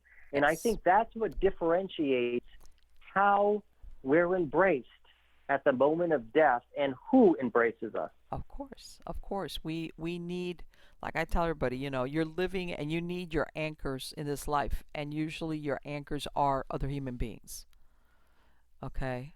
Family, children, friends, sometimes you have people that are friends that are like family. These are the anchors that keep us in this world, and I think able to endure when we go through hardships. And yeah, like I say, this space is, and I'm going to get on my little soapbox again, and everybody's going to go, oh, there she goes again. But you know what, Joe? I tell everybody, in my experience, as an investigator and through other things, I am the kind of person that I've always said, you know what? I know that, and I'm sure you've seen it. Some investigators, some shows will tell the people it's okay. The old owner, he's not bad. If you want to live with him, it's okay. And I personally don't ever think that it's good for the living to cohabitate with a spirit that's bound to this plane. Okay, if your ego is still caught up that this is your house, you've got a problem. That means you haven't gone into the presence of the divine, because once you have, you shed your ego. You have no need. In other words, there was your, you don't need a house, you don't have a body. That materialistic us that we have, this is my house, my stuff, you shed it, you don't need it. So when you have an entity that's still bound here, and we're going to go with that example, like I said, like the old homeowner, uh, once you have that type of entity, even if they were not a bad person in life, I tell everybody, you know even if you think, well, he could stick around as long as he stays in the attic, I go, that's not really a good idea. Eventually, that goes bad.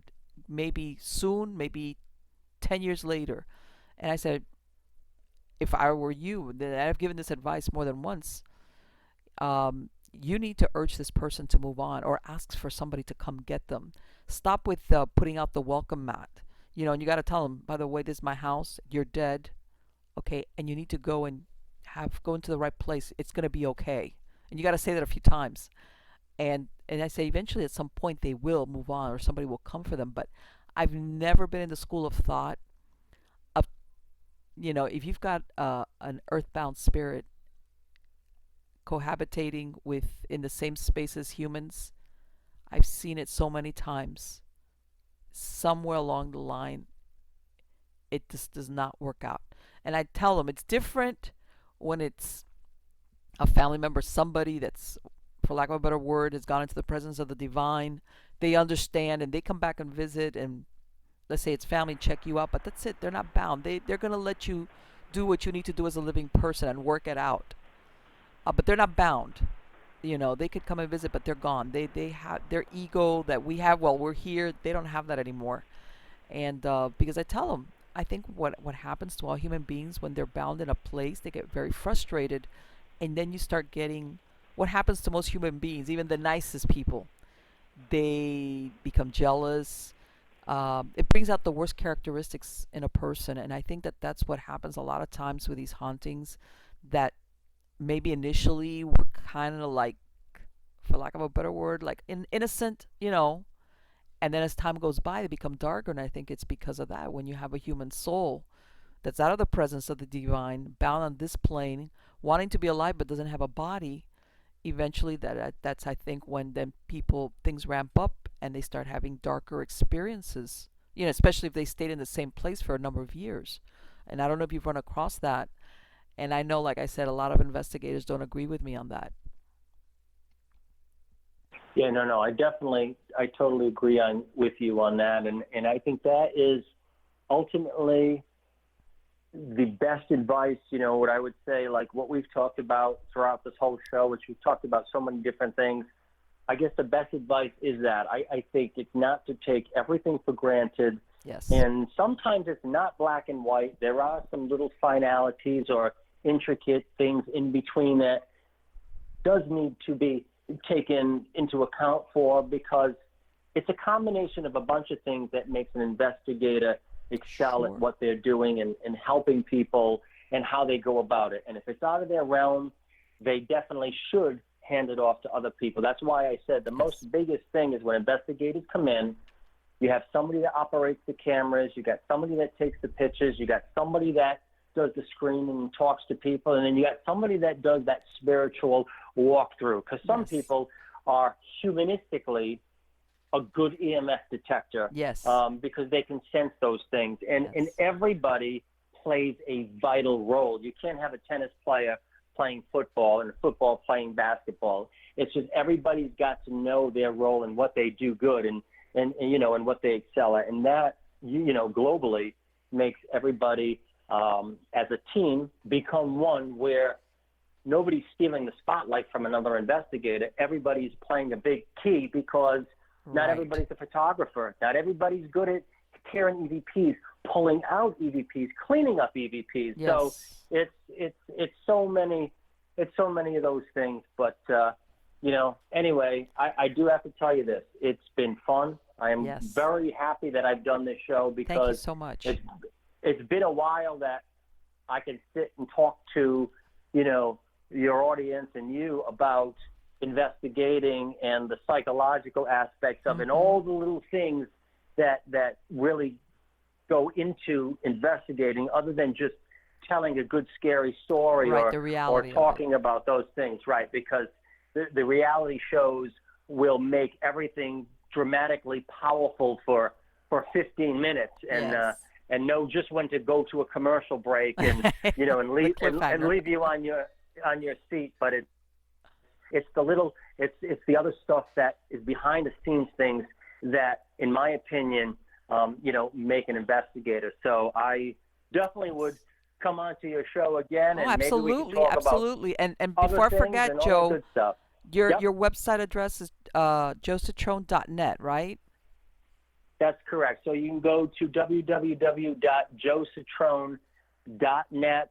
That's my website, my contact information. I mean, even my email right now, it's shadowhunter0624@gmail.com.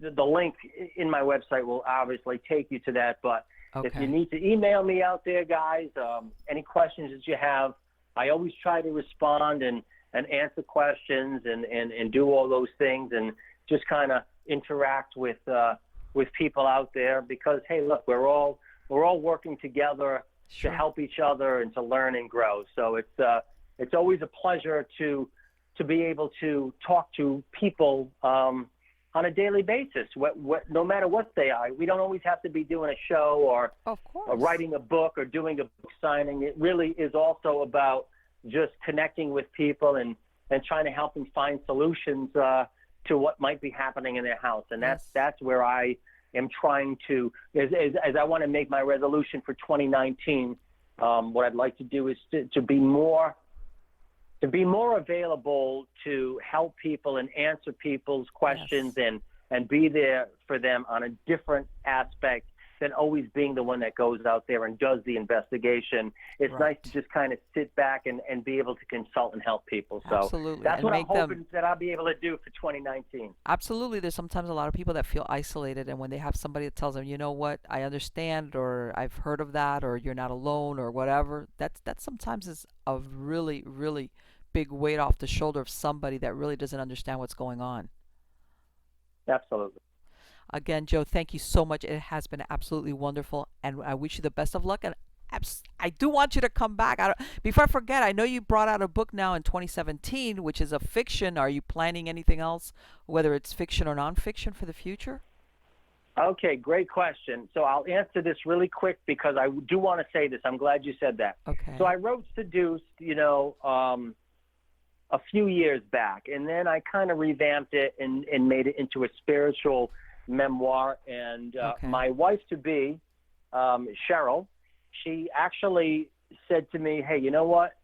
Maybe you need to pull out more of the emotional part of this book and help me understand that." So I took Seduced as a platform to learn a little bit more about writing for an emotional reason. And then I did Mystic Winds, and I tapped into the novel Okay. aspect, and I can see where I started to learn to paint pictures and be a little bit descriptive, and maybe sometimes too descriptive, and trying to learn different ways. And I'm like, okay, I see the error on that. It was a good platform, but I say there's something else that I have in me. And right now we're working on a new book, and hopefully, I'm gonna see where it goes in 2019. But this is a really good thing because it is a supernatural based novel. It deals with addiction.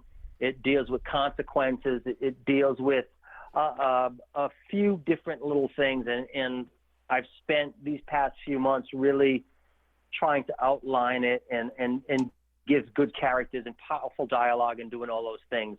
Don't have a title for that, but I will say this: I think if I could take my two books in Mystic Winds and what I've learned with Seduce, and Okay. I can take that information and knowledge, um, then I believe that this book might be something really powerful because it is going to be supernatural, it's going to be psychological, and it's going to deal with real stuff, relationships, people, dialogue, addictions, and Perfect. I'm hoping that this will be like everybody. I remember Stephen King saying one thing. He said every writer has at least one good novel in them, and I Yes. believe that this might be that good novel. Absolutely. And you know what the most important thing is that you write because that's the thing. A lot of people say, "Oh, I want to write a book. I want to," but they just never do the execution part.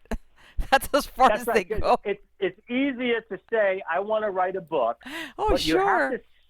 you have to sit there with a blank Word document, and you've got to come up with the first line, and then Yes. you've got to take that and at least put 75 to 80,000 words down on that, and that's not easy. Exactly.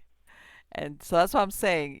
Congratulations on the first set. I tell everybody, you don't know, you don't realize sometimes, and I know sometimes, we have a tendency as far as we're critical of our own stuff. Like you said, oh, it's like who cares? You did it. You know how many people don't ever get that far?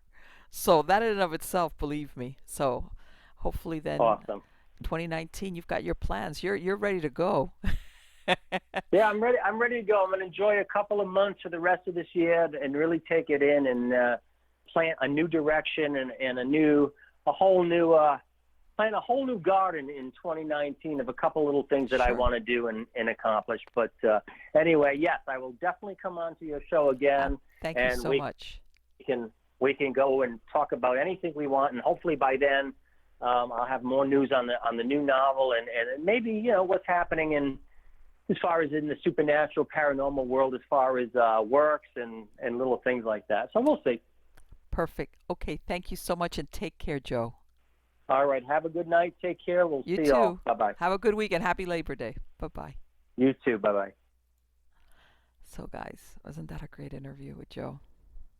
And lucky me, I have only good guests, interesting guests. Of course, that's why I pick up to come on this show. Because you know what? I know I'm not gonna lie. Yes, I try to bring people on that I think my audience is gonna enjoy, but it's like no mystery. Uh, these are people that I want to talk to as well.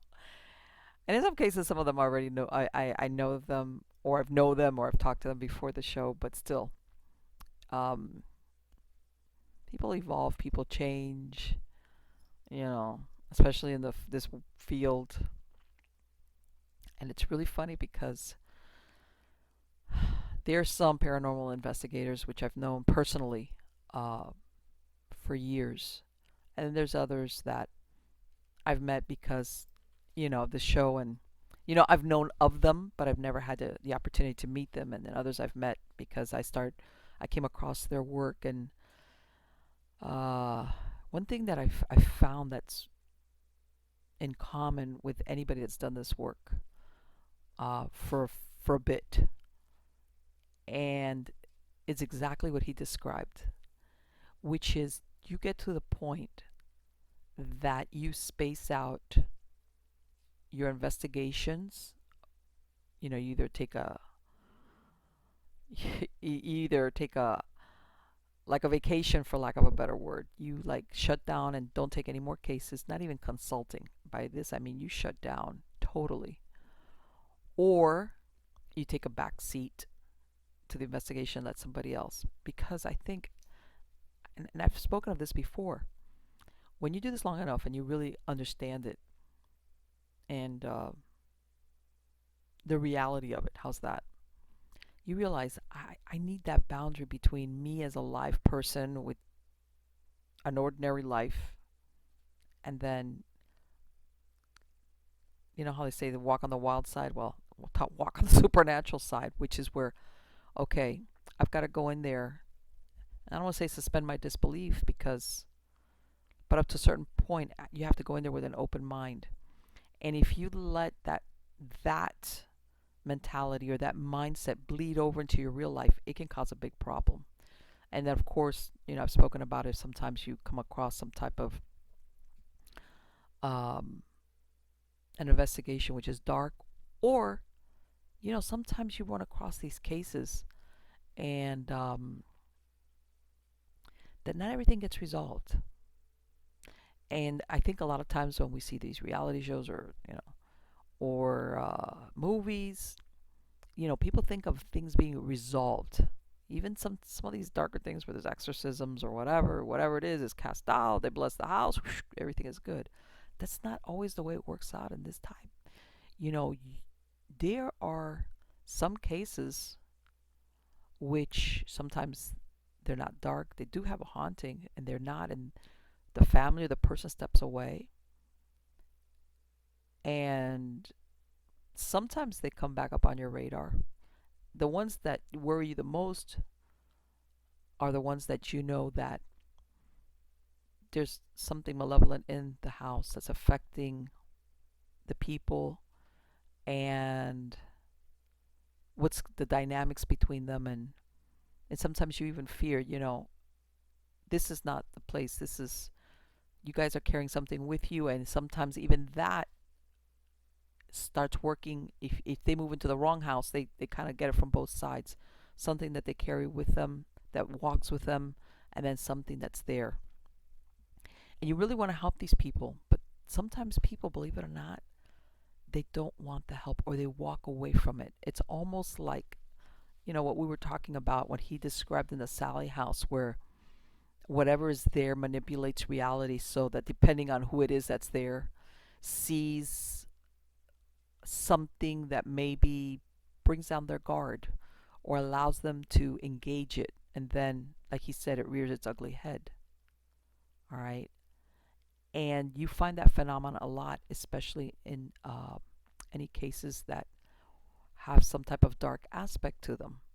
Okay. Where there's a manipulation of the people. And depending how long they've had it, the manipulation can extend to the point of where that person has asked for help, and maybe a team has gone in there and confirmed. And if they can't help themselves, said, look, I can maybe get somebody in here to do a blessing on your house, or why don't you do this? And all of a sudden they walk away from it. Okay. And by this I mean they move away, or they cut communications with the team.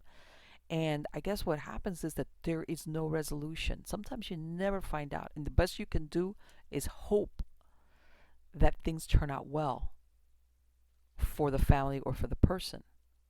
Okay. But you never have an answer. And knowing what you think, unless something really significant happens, this is not going to end well. Maybe it might take a few years for it to not end well, but you see it going in that direction. And when you have enough of, you run across those types of cases or those examples, you realize exactly what Joe was talking about, that you give thanks for the good things that you have in your life. Um, the the wonderfulness of being ordinary. And there's a lot of happiness in being ordinary. Okay. Uh, as far as in the simple things, the people that you have around you, family, friends that are like family, whatever your circumstances are, that you learn to appreciate them on a day-to-day basis. And by this, I'm not saying you're expecting, bad things to happen, but you realize that, the everyday is special. And as a matter of fact, that even before we started recording, I asked Joe, so what are you going to do for your Labor Day weekend? He goes, I'm going to do something around the house tomorrow, and then by the time Monday rolls around, we're going to have a barbecue. But I said, oh, you're not going? He goes, no, I'm not interested in doing any traveling. And I understand exactly what he talks about. Like that sometimes, having a barbecue and having friends or family or whoever, whether it's 6 people or 26, it's a good thing. It's a good thing. It's a happy thing. Um, and sometimes, unfortunately, we kind of get the impression that the more dramatic or, exciting your life is, the happier you are. And it's like, not really. And again, I think that's why when you do this type of work, um, you have a big, strong boundary between your life, your family, living your life, and having it overlap into when you go into an investigation or when you consult on something. Because in the end, it's all about being happy. Yeah, all about being happy. And like I was telling him, a lot of people that sometimes, especially in when it comes to working with the supernatural, they do stupid things because they don't want to be ordinary. Okay, they kind of don't see what's in front of their face, or they don't take the precautions they should because they want the umph moment. Uh, and by the way, a lot of times you can have confirmation of the supernatural or the reality of it or how it is just because we can't see it in the subtlest and the most unexpected moment. And I'm going to use Joe again. He had a conversation with his father, an uncommon conversation, with his father wasn't sick, with no knowledge or anticipating anything happening to his dad. And 2 days later, his dad passes away. And my point being that sometimes things like this happen, and it doesn't have to be like, you know, that you have to go looking for it or running around a haunted house or, trying to do an EVP. Sometimes the supernatural or that proof or that knowing that there's something that lies beyond that what happens to us when we die comes to you in the subtlest, most unexpected ways, and there you are. So again, guys, I hope you like this show. I know I loved it. I'm hoping to bring Joe back. I'm sure you've seen him a lot of times. He's a consultant. He's consulted as an expert on haunted files, which I believe airs on Destination America, and he knows his stuff. He knows his stuff, and for all those would-be investigators or the newbies, uh, yes, it's absolutely fascinating, but you always got to tread lightly. Or like what he said, and I've talked about this before, what happened, that experience he had in the Sally house, where even with all his experience, he knew, I need to pray and leave. That's exactly what sometimes you end up doing. I need to pray and leave, like vacate the premises, like right now. See ya. You know what? Whatever is there, I don't want to know what exactly it is. Sometimes ignorance is bliss. Well, that's where the bliss part, where like whatever it is, I want it to remain in my ignorance.